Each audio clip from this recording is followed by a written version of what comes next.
Oi, pessoal. Estamos aqui para a nossa 39ª aula do nosso curso de Física Matemática Avançada. Bom, hoje, pessoal, nós vamos discutir o tema que é como tratarmos de integrais em que nós temos singularidades no nosso caminho de integração. Essas integrais, oficialmente, são divergentes. Então, sempre que isso ocorrer, a gente precisa ter algum tipo de reinterpretação ou regularização sobre o que aquela integral poderia nos dizer num contexto físico. Tá? Por que nós estamos falando disso? Nós estamos falando de funções de Green, até bem pouco tempo atrás, falando diretamente sobre funções de Green, tá? E essas funções de Green, ou o cálculo das suas transformadas de Fourier, vai envolver integrais em que nós podemos ter singularidades no nosso contorno de integração, tá? Então, eu vou apresentar para vocês hoje, basicamente, 3 interpretações possíveis para o que é um resultado não necessariamente finito, vocês vão ver, mas um pouco mais bem comportado, 3 possíveis interpretações para integrais em que nós temos um polo simples no nosso caminho de integração. 2 desses resultados são expressos pelo que a gente chama de fórmula de Plemeli. Creio que a pronúncia seja Plenelli. Se alguém souber a pronúncia correta, por favor, me corrija posteriormente, tá bom? Tá? Mas talvez eu pudesse ter colocado aqui como objetivo algo mais geral, né? Singularidades no caminho de integração. Então, vamos lá. Tá? Eu vou passar um pouco rápido pelo início dessa aula, porque as notas de aula estão mais completas, mas no tempo desta gravação, eu não preciso discutir tudo que está aqui no começo. Tá? Ipsis literis. Não é necessário. Vamos lá. Nós estamos numa seção que eu denominei variações sobre o valor principal de Cauchy, entre outras coisas.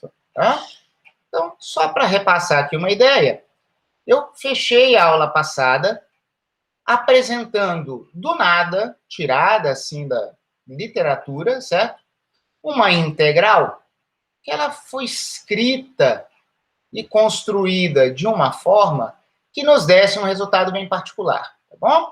Essa integral complexa que nós a calculamos por teoria de resíduos cuidadosamente na aula passada e vimos que ela nos dá uma exponencial decrescente para argumento positivo da variável e ela é nula para k negativo.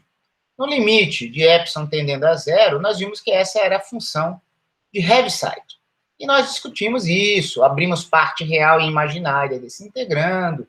Nós tivemos umas conclusões interessantes, motivadas por esse resultado. Tá bom? Foi feito com cuidado na aula anterior. Tá? Ótimo. Só que olha só, qual o significado disso aqui, pessoal? Se epsilon fosse zero, exatamente igual a zero, nós estaríamos lidando com um integrando e aí kx sobre x, em que nós teríamos uma singularidade na origem. A origem, x igual a zero, seria uma singularidade, caso epsilon fosse exatamente igual a zero. Tá?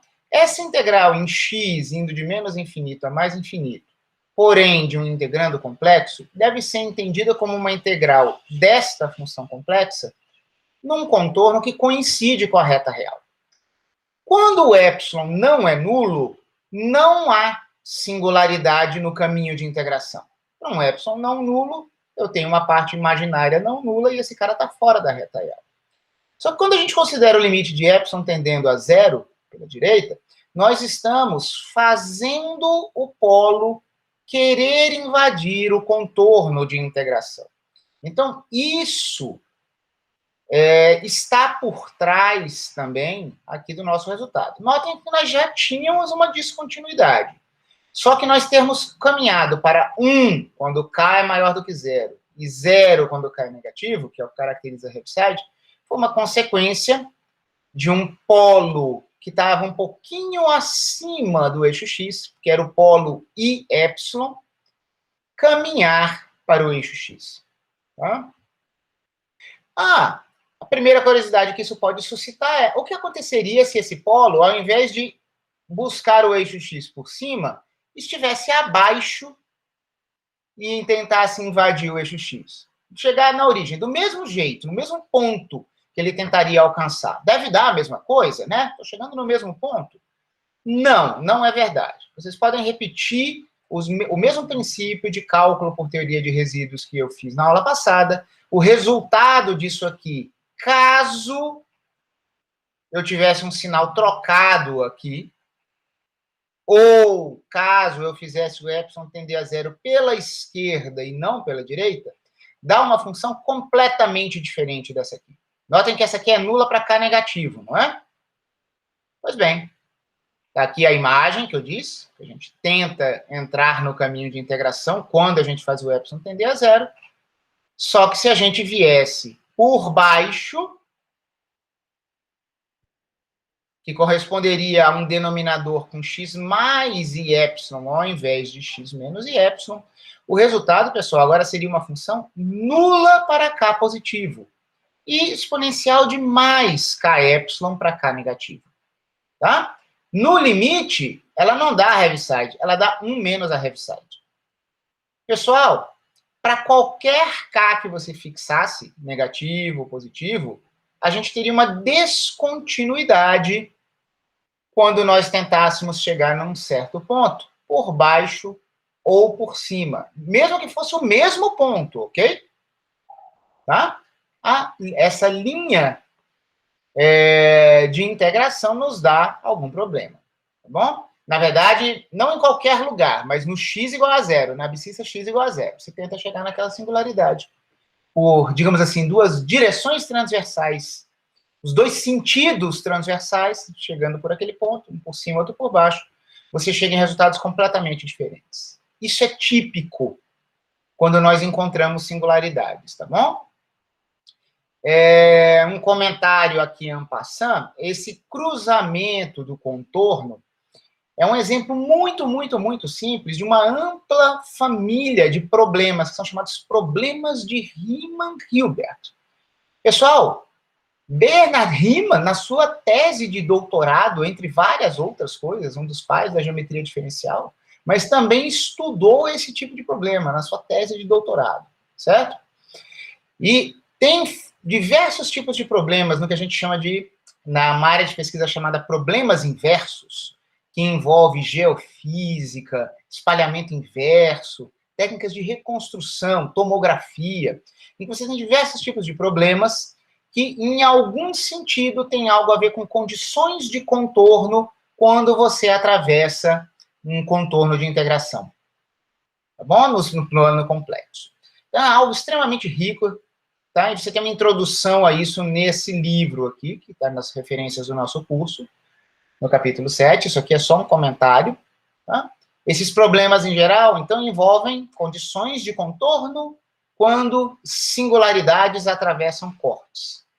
Eu achei isso aqui bem bonito, tá? É uma área de pesquisa em alguns problemas hoje em dia, claro, mais complicados do que esse nosso contexto. A ideia é que você tenha uma certa função, que eu vou chamar de Fzão, dos complexos nos complexos. Essa função, pessoal, ela é dada por uma integral. Então, só para a gente ter uma noção, ela seria análoga à nossa função aqui do começo da brincadeira. Não é o integrando, tá? É a função definida como uma função, como uma integral, dessa forma. A integral tem um contorno de integração. Então, gama, aqui para mim, é esse meu contorno de integração, orientado. Tá bom? Tipicamente, a gente vai dizer que esse cara é suave por partes e nem precisaria ser um contorno fechado, tá? Então, o que acontece? A ideia é, pense num ponto dentro do seu contorno. Lá naquele meu exemplo da Heaviside era a origem, tá certo? E você se aproxima desse ponto do contorno, podendo vir de dois lados distintos. Tipicamente, pessoal, na literatura dos problemas de Riemann-Hilbert, você chama de lado positivo a esquerda localmente do seu caminho orientado à esquerda do seu ponto, onde vai haver o cruzamento. Você chama de lado negativo à direita. Pois bem, imagine que a nossa função dada pela integral, ela é calculada numa sequência de passos, de pontos, todos vindos por um dos lados. Eu vou chamar de lado positivo. Então, qual é a ideia dessa notação aqui? são esses pontinhos aqui em verde. Eu calculo a F aqui, depois aqui, depois aqui, depois aqui, depois aqui, depois aqui, depois aqui, depois aqui. Chego tão próximo quanto eu queira desse meu ponto, que eu estou chamando de gama T. E a minha curva poderia estar parametrizada pelo parâmetro T, eu estou me aproximando de um certo ponto onde vai haver a minha singularidade. Tá bom? Pessoal, é um limite, eu não preciso chegar nele, eu preciso chegar tão perto quanto seja estabelecido.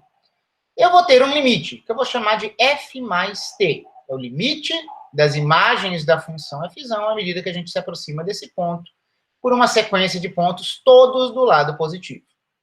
E a gente pode fazer a mesma coisa vindo pelo outro lado.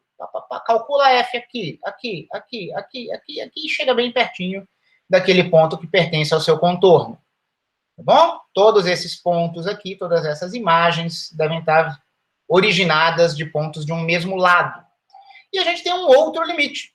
Pessoal, tipicamente, esses resultados são distintos, tá? Notem, a gente estava se aproximando da origem, a gente ainda tinha um parâmetro K lá naquela crônica do começo da aula, tá? Mas o fato é, o nosso ponto gama de T era a origem.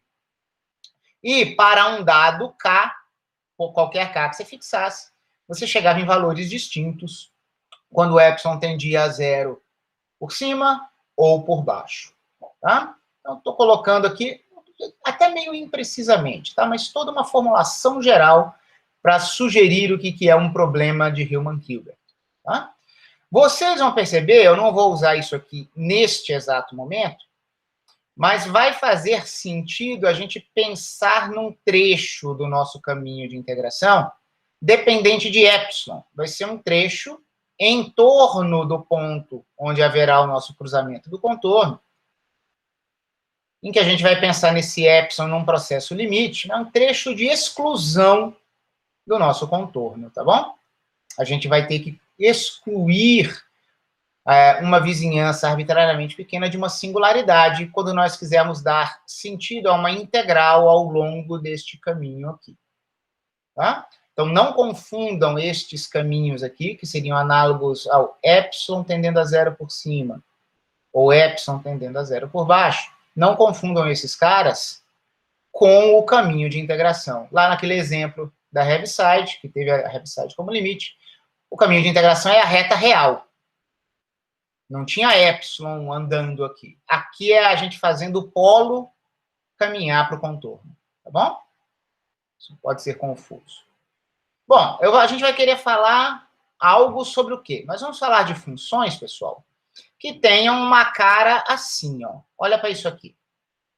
Pessoal, imagina que a gente tem uma função fzinho contínua num aberto do plano complexo. Eu vou chamar de U. Então, olha o desenho aqui. No aberto, a gente põe pontilhada a fronteira dele. Eu tenho uma fzinho que ela é contínua, não precisa ser analítica, ela é contínua nesse domínio, nessa região aberta do C. Bom? E imagina que a gente vai realizar uma integração de algum contorno, pode ser até aberto, tá, pessoal? Não precisa ser fechado. Mas ele vive todo dentro dessa região onde a fzinha é contínua. Aí olha só o que a gente vai fazer. A gente vai pegar essa fzinha. Quando a gente correr aqui com ela, o argumento complexo dela a gente vai chamar de xi, e o xi vai caminhar no nosso contorno. A gente vai dividir essa f por xi menos z. Esse z vai fazer o papel de um parâmetro. A gente vai integrar ao longo do caminho gamazão, com variável xi, que aqui seria o que a gente chamaria de z, tá, pessoal? Mas aqui eu quis reservar a letra z para o parâmetro, para dizer que essa integral, após realizada, dependerá de z, e ela induz uma função que eu vou chamar de fzão de z. Tá? Vamos fazer um primeiro contraste entre fzão e fzinho. Pessoal, a fzinho não tem problemas com gama. Ela é contínua em toda essa região. E a minha curva gama está dentro dessa região, desse domínio. A fzinho não tem singularidades em nenhum ponto interior a essa fronteira fechada U aqui. Esse bordo do meu conjunto aberto U. Ela é legal. Só que quando eu a divido explicitamente por xi menos e, o integrando torna-se singular em z, se z for um dos pontos do contorno. O meu xi corre no contorno. Eu só vou ter, possivelmente, uma singularidade se o z estiver no contorno. Tudo bem? Então, note. Isso vai definir uma função f de z, e a f não é bem comportada em gama. Porque em gama, se eu pegasse pontos z que pertencessem a gama, uma hora que o meu xi vai correndo no contorno, ele se igualaria àquele ponto do contorno, e a gente teria uma singularidade. Tudo bem? Pessoal, sabe o que é fantástico? Eu disse que essa f aqui, ela é contínua, mas não precisava ser analítica. Agora, a função f de z assim definida, ela é analítica em todos os pontos fora do contorno verde. Então, isso aqui é o domínio dela. Ó. Pega o aberto U e exclui só os pontos do contorno. Então, se o Z estiver aqui, onde está a ponta do meu mouse, ou aqui, ou aqui, ou aqui, ou aqui, em qualquer lugar aqui dentro. Só não nos pontos em verde. Essa é uma função analítica. Claramente, ela tem singularidades no contorno.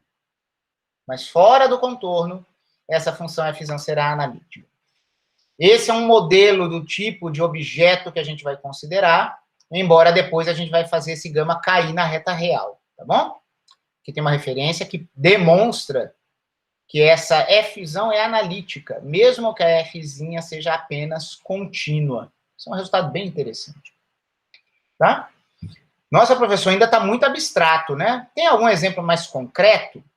Ainda não é o que eu vou querer trabalhar, pessoal, mas eu imagino que todo mundo que já fez os cursos aí de FISMAT, que abordaram variáveis complexas e funções analíticas, deva se lembrar da fórmula integral de Cauchy, tá? Um exemplo concreto e famoso, tá?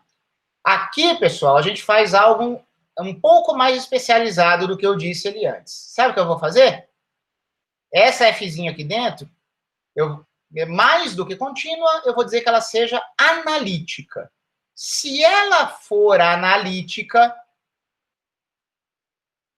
para pontos Zzinho dentro de um contorno que se torne fechado, essa f vai coincidir com a f.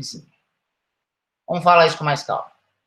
Olha lá, o que a fórmula integral de Cauchy fala para gente?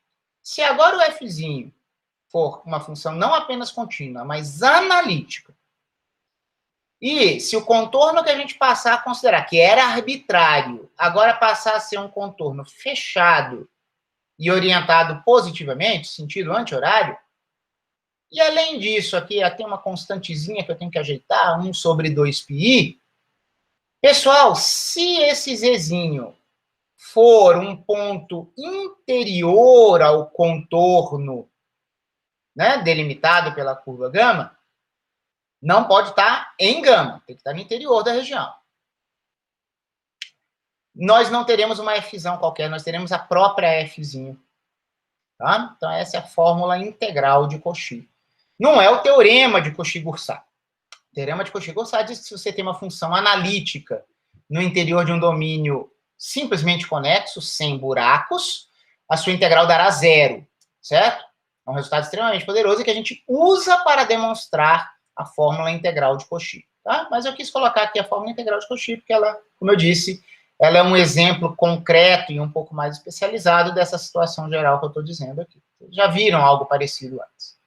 O detalhe é que a gente fechou o contorno e esse Zzinho tem que ser um ponto interior, para que aqui deixe de ser f e seja a própria f. Mas note, pessoal, essa f aqui dentro, ela pode pegar o contorno, tá? Ela pega pontos que estão no contorno. Esse z aqui não. Esse z não pode estar no contorno, eu tenho que estar no interior delimitado pelo contorno, tá? Então, a gente usa a mesma letra f, mas como funções, elas têm domínios distintos. Ok? Eu ouvi um sinal sonoro, eu vou ver se tem alguma observação no chat, talvez possível problema de som ou não. Só um segundo. Não, foi qualquer outra coisa. Voltemos à nossa aula, não tinha nada a ver conosco, perdão. Tá bom, pessoal? Então, olha só, sendo bem explícito aqui, ó, mas, professor, e se esse Zzinho aqui não fosse no interior? Se ele fosse fora? Pessoal, se esse Zzinho tivesse fora do contorno, não teríamos singularidades do integrando dentro de um contorno fechado. Isso aqui daria zero. Então, olha só. Então, na verdade, se a gente passar a interpretar esse lado direito para Z ou no interior da região delimitada por gama, ou no exterior, nós teríamos isso aqui, ó. Olha só. O Z, no sentido que eu fiz aqui antes, seria algo como esse Z1. Então, Fzão de Z1, onde o Fzão eu tinha definido sem esse 2πi, não é isso? Ó? É feito assim, ó. Se eu fosse pensar numa função Fzão para qualquer Z fora do contorno, quando eu tivesse pontos dentro do contorno, essa Fzão seria 2πi Fzinho de Z. Mas se Z fosse um ponto do exterior do contorno, ela seria zero. Um ponto como esse Z2 aqui, ó. Se eu tivesse fazendo Fzão de Z2, Z2 fora desse cara, daria zero. Tá? A Fzão é um tipo de, digamos assim, é um remendo da F, tá? Ela usa Fzinho a menos de uma constante de proporcionalidade nesses pontos interiores. E ela dá zero lá fora. Pessoal, isso aqui é descontínuo, não é? Eu estou vendo que eu tenho uma função que pula para zero se eu fizesse esse Z1 querer sair do contorno e ir para Z2. Ela vai ter valores, e de repente vai pular para zero. Então, olha só, eu podia estar imaginando aqui que o ponto onde eu atravessaria o contorno seria esse ponto aqui, ó, gama de T, para sugerir que se a gama tivesse parametrizada, seria quando o parâmetro fosse T. E eu posso caminhar para ele por dentro, posso caminhar para ele por fora. Do jeito que eu sinalizei aqui, se eu estivesse caminhando por fora, eu sei qual é o limite. É zero. Porque eu estaria pegando 0, 0, 0, 0, 0, e eu não chego exatamente no contorno. Enquanto aqui, eu estaria um número complexo, outro, e assintoticamente eu tenderia a 2πi Fzinho desse ponto rosa. A Fzinho pode ter valores no contorno. É a Fzão que não está lá definida. Ok? Então, estou mostrando mais uma vez aqui para vocês o surgimento de uma descontinuidade. Bom? Então, fui muito abstrato, um pouco prático até agora, mas eu estou querendo mostrar para vocês que essas descontinuidades aparecem naturalmente em contextos que a gente já viu. Mas agora eu quero ser mais preciso e, digamos assim, mais prático. Nosso principal interesse agora é não apenas estudar aproximações ao contorno, mas também tentar dar um sentido àquela nossa expressão, aquela nossa função dada por uma integral, quando nós estivermos pegando um ponto que esteja no contorno. Faz algum sentido isso? Estritamente falando, não. Estritamente falando, a integral vai ser divergente se o seu z estiver realmente no contorno, se ele não for nem interior nem exterior. Mas há pelo menos 3 interpretações clássicas para a gente lidar com esse problema. Só que, ó, tá muito abstrato isso aqui. A gente está no plano complexo, em qualquer lugar. Vamos deixar, né, isso aqui mais concreto e prático antes da gente ver essas tais 3 interpretações para uma integral divergente. Primeira coisa, esse nosso contorno gama, vamos posicionar ele na reta real, pessoal, tá bom? Então, a gente vai dizer que a gente está na reta real, ou se alguém disser, ou levantar como objeção que eu não posso pegar um contorno que se estenda indefinidamente, tá bom. Então, pega um trecho da reta real, menos R mais R, que aí eu poderia chamar de um gama R. Posso unir com uma semicircunferência de raio R, centrada na origem, no semiplano complexo positivo. Eu vou definir esse cara aqui depois, tá? Mas é aquele nosso famoso contorno, assim, certo? E a gente vai considerar o limite R infinito. Não faz muita diferença se a gente pega só a reta real ou se a gente emenda essa semicircunferência, pessoal, Porque uma hipótese que a gente vai adotar é que a nossa função f, ela precisa decair suficientemente rápido no infinito, de modo que qualquer integral nessa semicircunferência, seja no semiplano positivo ou eventualmente no semiplano negativo, para R indo para infinito, essa integral vai zerar, tá bom? Então, por isso que eu estou dizendo que não faz muita diferença pegar isso. Só o que vai interessar para a gente é que fica na reta real. E esse nosso Zzinho aqui, eu disse que a gente quer ver quando ele pertence ao contorno. Se o contorno virou a reta real, esse Zzinho vai ter que ser um ponto da reta real. Eu vou dizer que ele é um certo x0 real. Se a gente integrava num xi que era complexo, mas eu fui para a reta real, eu não preciso mais pensar no meu xi como um x mais y. Ele vai virar só x. Só isso. Então, pessoal, essa integral que a gente estava considerando aqui, eu estou querendo dizer que eu vou manifestá-la ou concretizá-la como integral de menos infinito a mais infinito, f de x, não preciso chamar mais de xi, porque o meu contorno foi para a reta real, de x menos x0, no lugar daquele xi menos e, dx. Porque se dy é zero, dxi vai virar dx. Tudo bem? Esse é o nosso modelo de integral divergente. A f sozinha não tem nenhum problema com x0. Só que este integrando tem uma singularidade em x0, caso f de x0 não seja nulo também, né? Mas esse integrando tem uma singularidade do tipo polo simples em x0. Vai ser esse contexto em que a gente vai querer trabalhar. Ó, aquilo que eu tinha chamado de CR mais lá em cima é aquele contorno que a gente conhece. Está aqui desenhado. Como é orientado, não é só um conjunto de pontos, né, pessoal? Vamos dizer que seja uma função que para cada ângulo de 0 a π nos dá pontos no plano complexo de raio Rzão e aí φ. O mais é porque esse cara está girando, embora seja uma circunferência incompleta, está girando no sentido positivo, anti-horário. Então, pessoal, sendo bem explícito, essa nossa função f, ela não pode ter singularidades na reta real. Eu vou querer andar na reta real e ela sozinha não pode me trazer problemas. Pelo menos não na reta real. Eu quero que todo o problema esteja concentrado no denominador que eu construí. Pessoal, nós vamos dizer que a nossa função f deverá ser meromórfica, ou meromorfa, no plano complexo. O que isso quer dizer? Ela pode ter singularidades, mas qualquer singularidade que ela tenha são singularidades isoladas, separáveis. Eu não posso ter um corte. Bom? Só que ela é meromórfica, pode ter singularidades isoladas, mas nenhuma na reta real. Então, a gente quer essa f, não integrando todo, só fzinho. Tá? Meromórfica, mas analítica na reta real, para que as nossas considerações valham. Bom? Então, eu coloquei aqui. F de x0 é ok. A f não vai ter problema lá. Mas x0 é um polo simples da fzão de z. Pessoal, fzão de z é a função de x0 aqui agora, certo?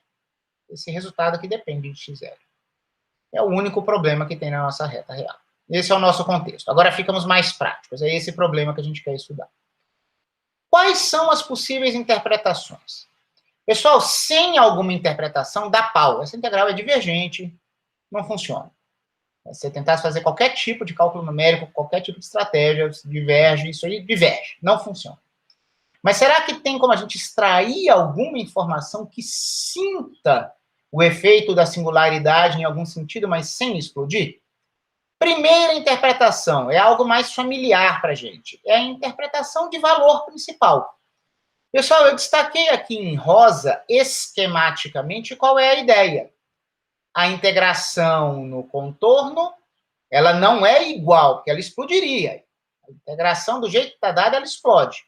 Mas vamos assumir que o que a gente quer calcular é a integral dela, excluindo uma vizinhança arbitrariamente pequena da singularidade. Vocês devem se lembrar que o que eu chamei de gama epsilon, na discussão abstrata de algumas páginas de uma página anterior, perdão, aqui, ó, é exatamente uma vizinhança da singularidade que será cruzada. Pessoal, existe um processo limite subentendido aqui. Eu não escrevi o limite aqui, tá só simbólico, mas onde vocês veem esse epsilon, vocês sabem que vai ter um limite. Como a gente foi para a reta real, eu estou dizendo que eu vou excluir no limite de epsilon tendendo a zero pela direita esse intervalinho aqui, ó, essa vizinhança do x0, tá bom? Então, olha só o que vai fazer. Pessoal, a gente está evitando o problema o máximo possível.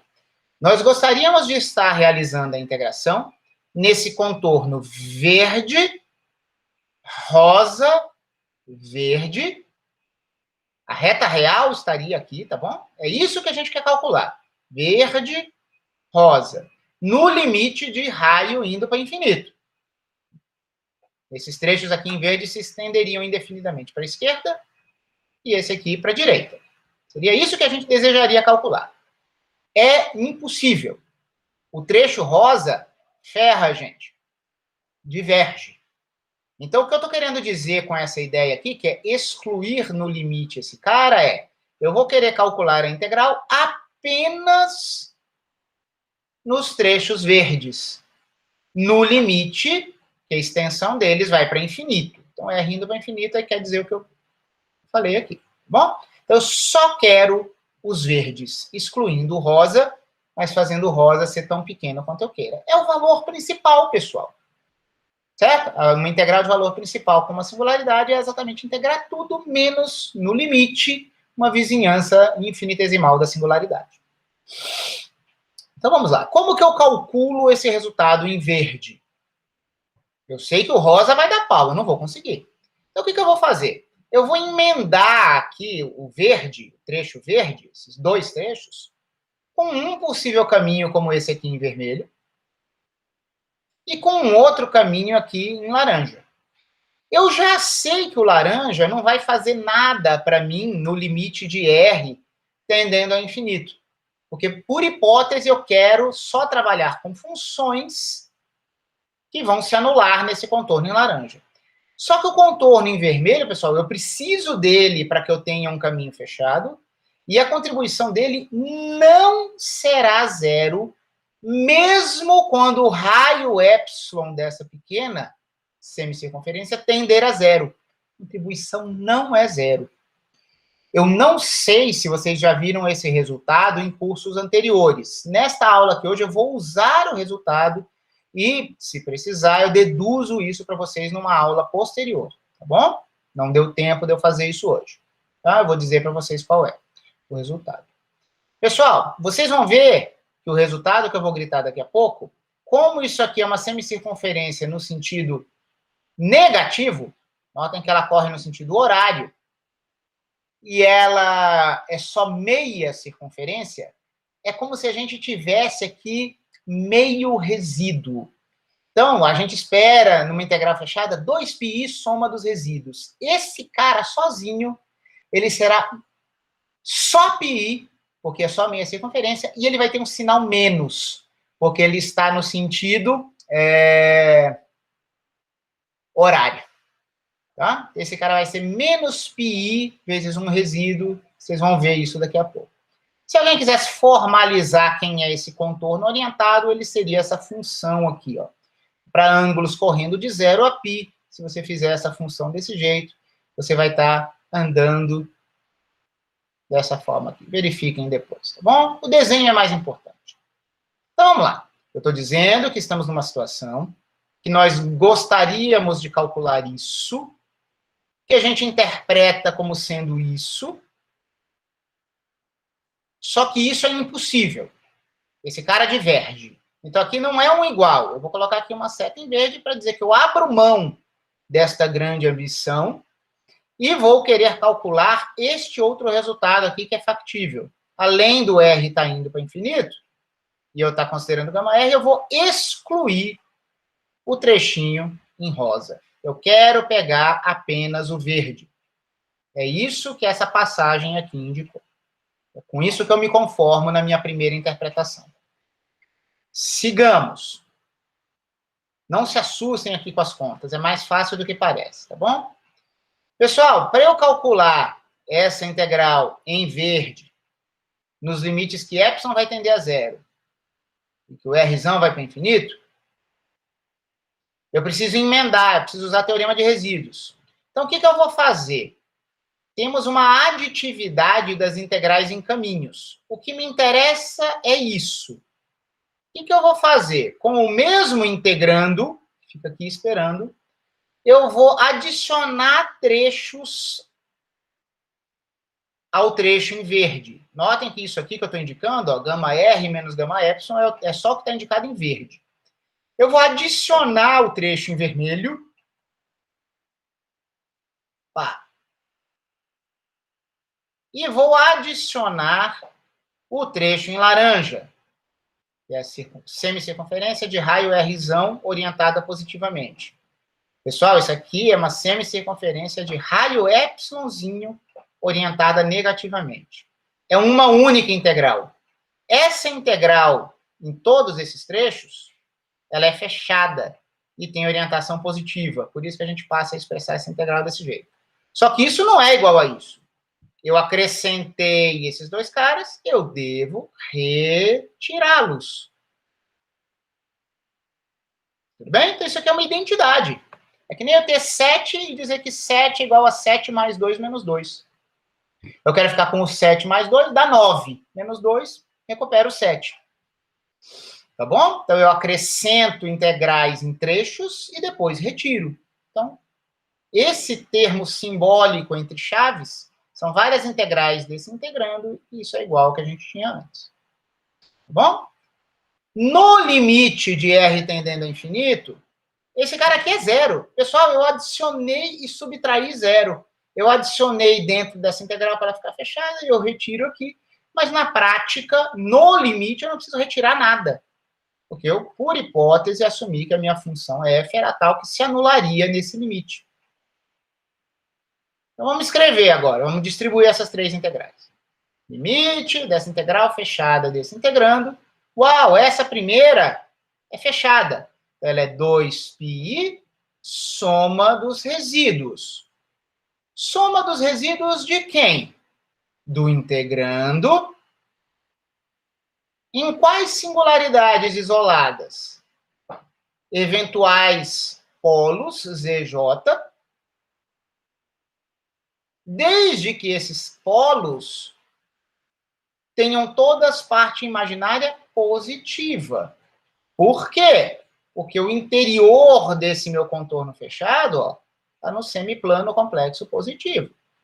Pessoal, o que eu marquei com esse xzinho aqui? Gente, eu tinha dito que a minha fzinha,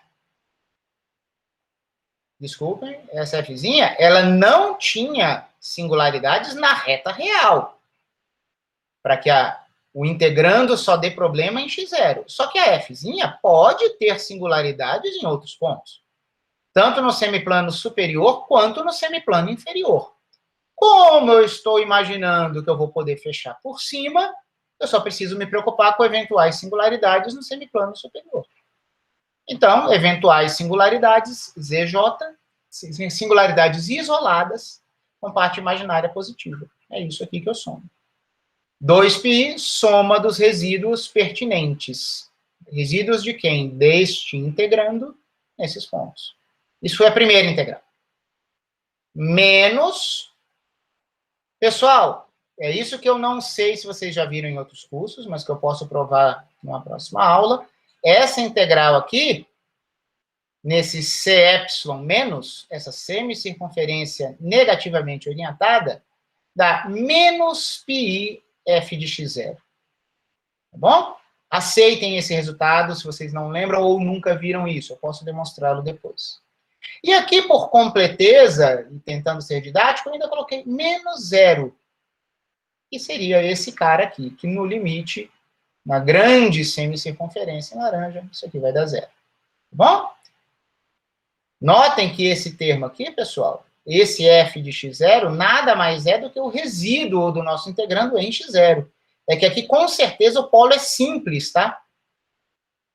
Se você tiver uma função como essa, com polo simples em x0, vai dar exatamente f de zero. Pessoal, eu não disse que essas hipotéticas outras singularidades do meu integrando, eu não disse que elas são polos simples, tá?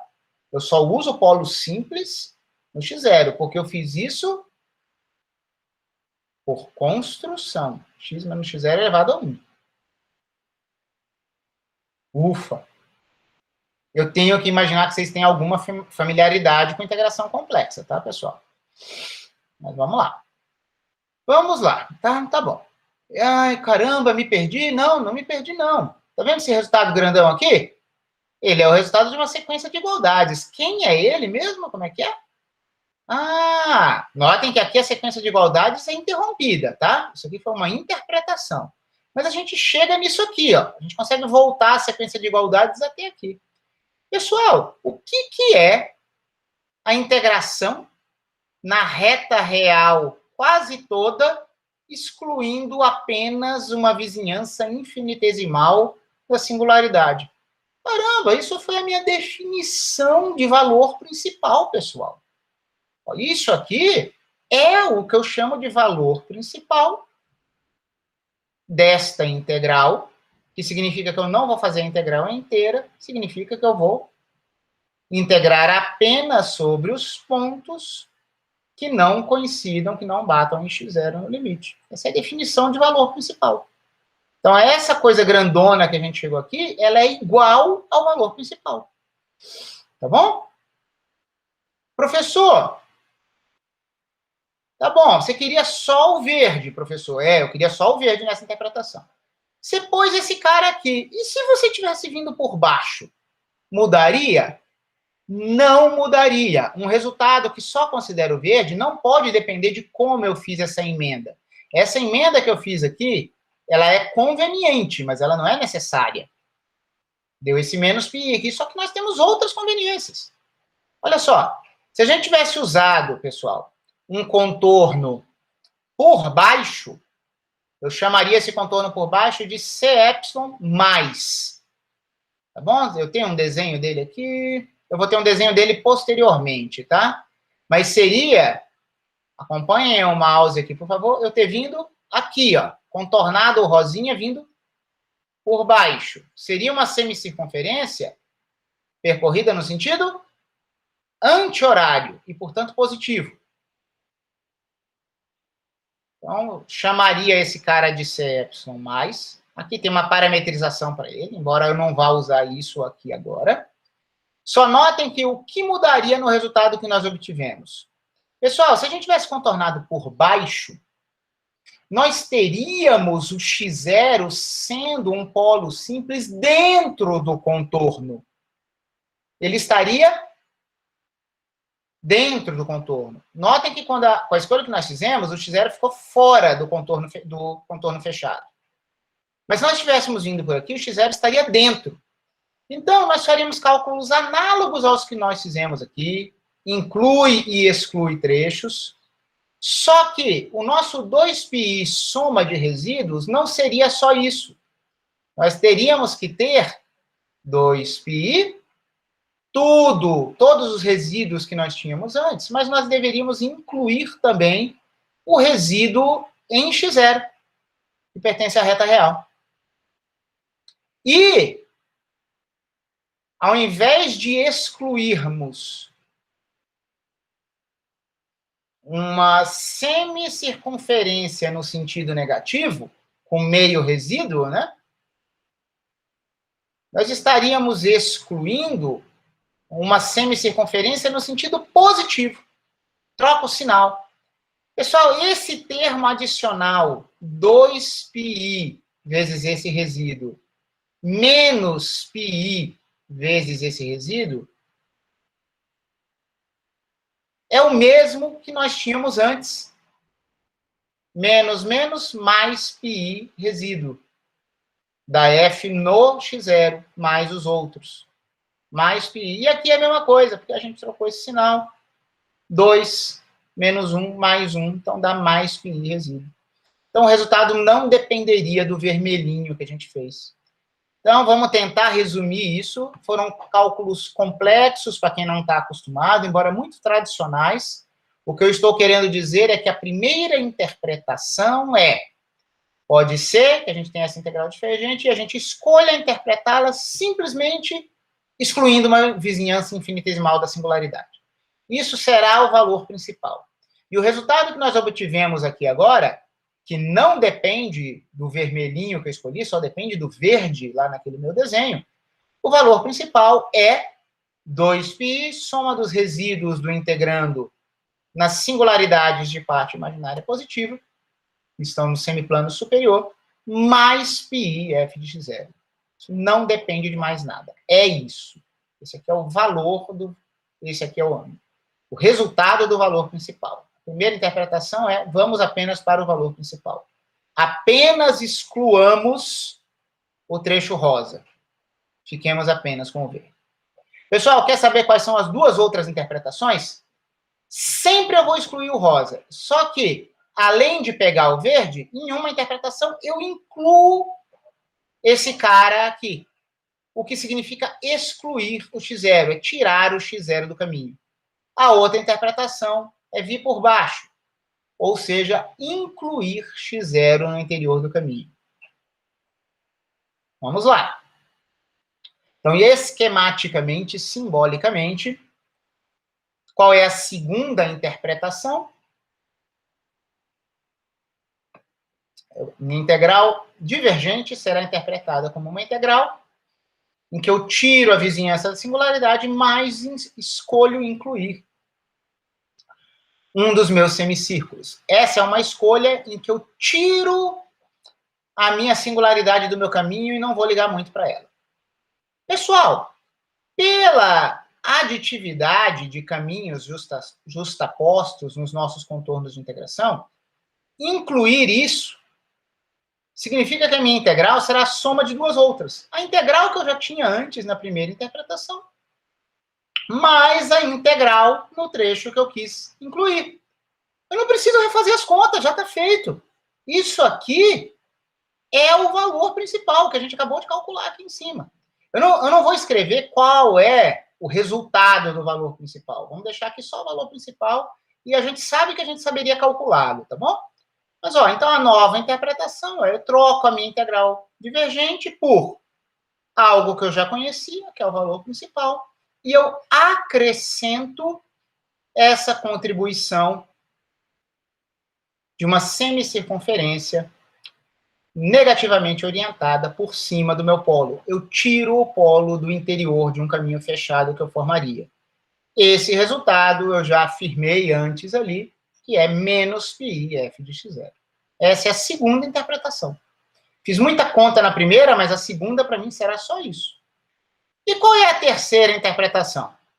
Ao invés de incluir a semicircunferência lá por cima, eu incluo a semicircunferência por baixo. Ou seja, ao valor principal, eu vou adicionar agora um outro cara. É um cara que tem sinal oposto ao que a gente tinha antes. É o valor principal mais isso. Professor, não entendi, não. Como é que é? Por que semicircunferência e não qualquer outra coisa por cima? Pessoal, porque vai ter um processo limite do epsilon tendendo a zero, tá? Não importa qual seria a curva que eu faria por cima ou a curva que eu faria por baixo no limite. Vamos interpretar isso melhor. Deixem esse comentário aqui para depois. Olhem para esse desenho aqui primeiro. Pessoal, a segunda interpretação, que é escolher adicionar ao verde este vermelho aqui, a gente sempre tira o rosa, eu nem desenhei mais o rosa aqui, tá? É a mesma coisa que a gente não ter deformado o contorno, é como se a gente tivesse mantido o rosa, mas tivesse trazido esse polo aqui para fora. Notem que com esse desenho, o x0 está fora do interior, ele está no exterior desse contorno fechado. Então, isso é completamente equivalente a gente ter trocado o nosso x0 por x0 menos i epsilon. Por quê? Pessoal, o princípio da invariância por deformações de integrais de contorno, integrais complexas em contornos fechados. Se você não colidir com singularidades, você pode deformar como quiser. O resultado é absolutamente fundamental, que eu espero que todos saibam, aqui de integração complexa, certo? Então, a partir do momento que você faz essa escolha aqui, você, na verdade, está dizendo que você resolveu pegar a sua singularidade e decidir que, na verdade, ela nunca entrou. Então, gente, quando você faz isso e ela não está exatamente lá no contorno, você está escolhendo um daqueles dois limites, ou o F mais ou o F menos, quando você se aproxima do ponto.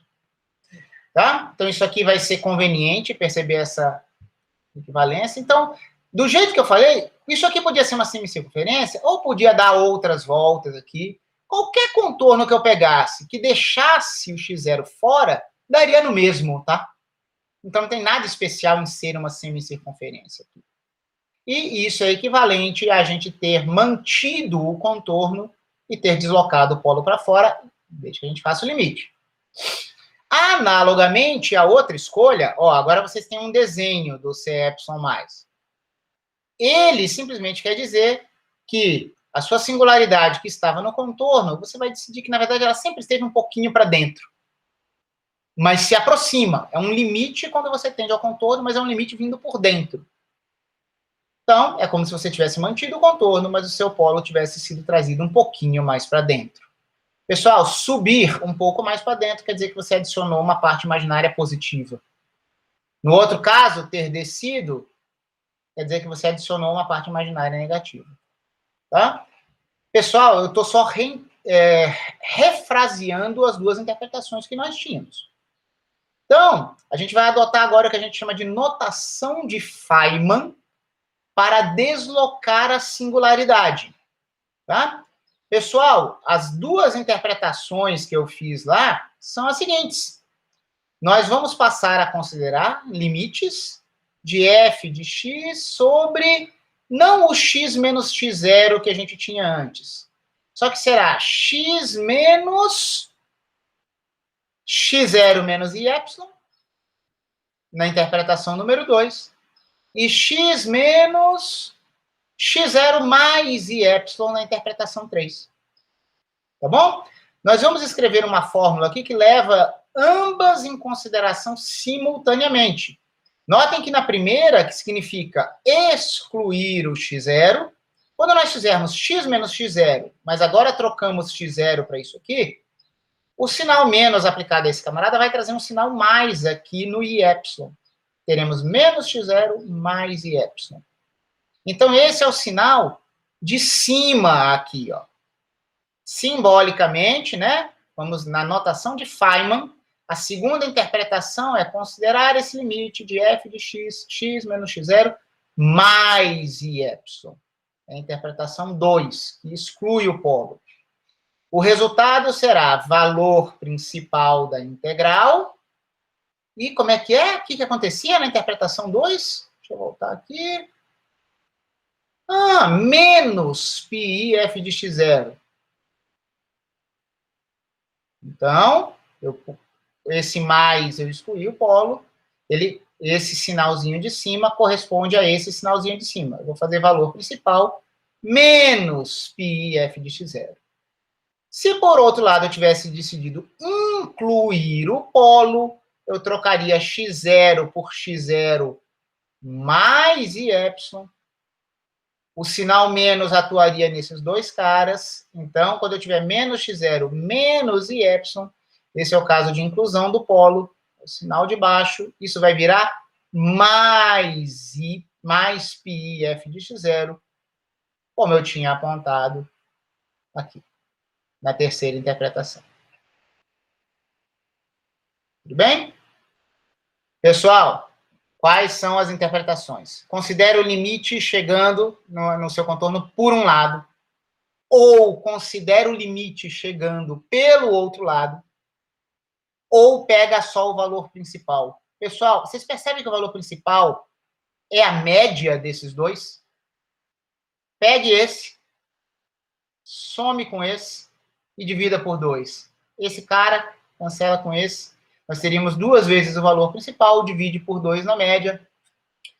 Pessoal, é como se a gente tivesse aquele f mais de t mais o F- de t dividido por 2. Lembra da singularidade, da descontinuidade com que a gente começou a aula?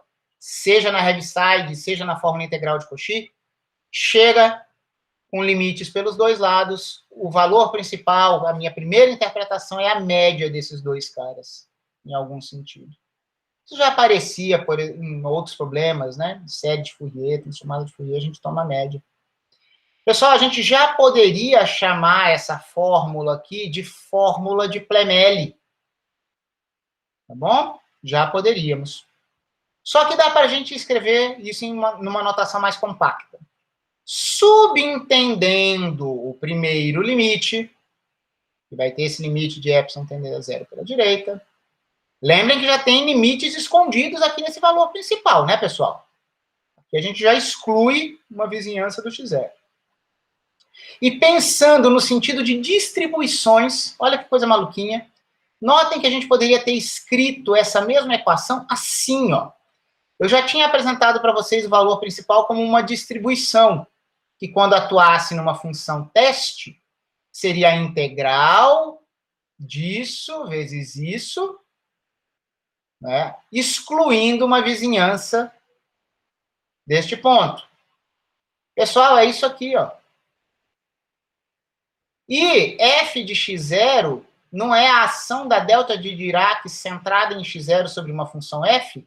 O resultado disso não é tomar f de x0? Então, ó, tudo isso aqui, inclusive o lado esquerdo, também poderia ser visto como a atuação de uma distribuição sobre uma função f. Uma operação a ser realizada em f é igual a uma operação a ser realizada em f, mais uma outra operação a ser realizada em f. Então, se a gente olhar no sentido de distribuições, apenas esses argumentos aqui da esquerda, nós podemos escrever simbolicamente esta expressão aqui. 1 sobre x menos x0, mais ou menos i epsilon. Isso aqui significa considerar o limite em que o polo se aproxima do contorno por fora. Isso aqui significa aproximação em que o polo se aproxima do contorno por dentro. Esses caras correspondem a sinais distintos por causa da descontinuidade que nós vimos no começo da aula. Notem que aqui não aparece mais f, porque eu estou pensando apenas no sentido de distribuições. Então, isso só pode ser interpretado como, quando agir numa função f, vai gerar essa integral aqui. Da mesma forma, isso aqui é algo que deve atuar sobre uma função f, e isso aqui também.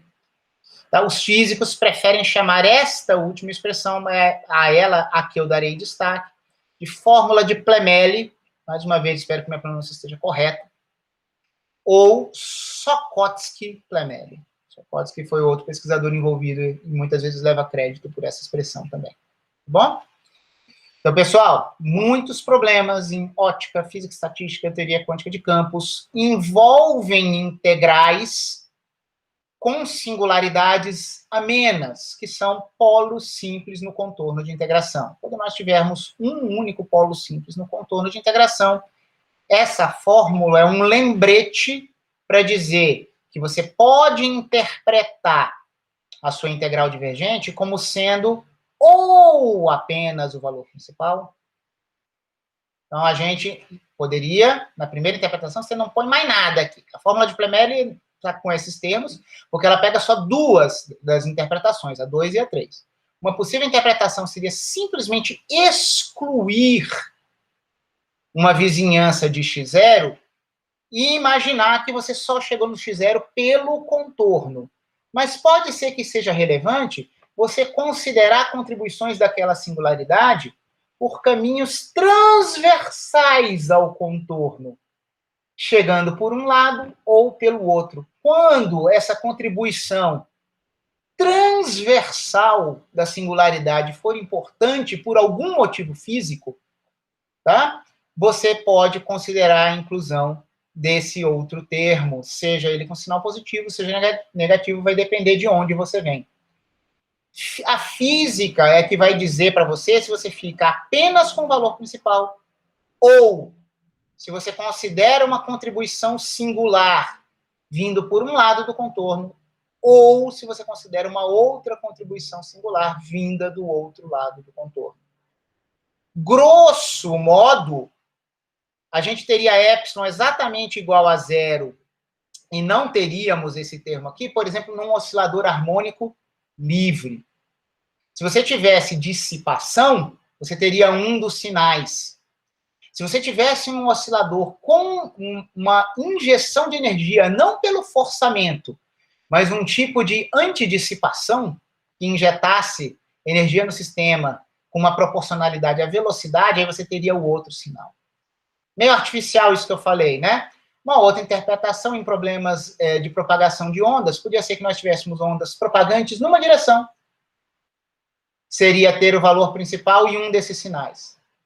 Propagando na outra direção, seria ter o valor principal e o outro sinal. Ou poderíamos ter ondas estacionárias, formadas pela superposição de ondas propagantes e contrapropagantes. Isso surgiria como se a gente tivesse fronteiras, condições de contorno que levassem as reflexões das ondas para dar um estacionário. Aí a gente não vê mais ondas viajantes. Isso equivaleria ao cancelamento desses dois caras. Significaria tomarmos a média dessas duas possibilidades e seria a minha primeira interpretação, em que eu teria apenas o valor principal. Tudo bem? Então, claro que cada contexto físico vai indicar qual das três interpretações é a mais adequada. Era o que eu tinha para falar para vocês aqui hoje. Guardem o fim da gravação.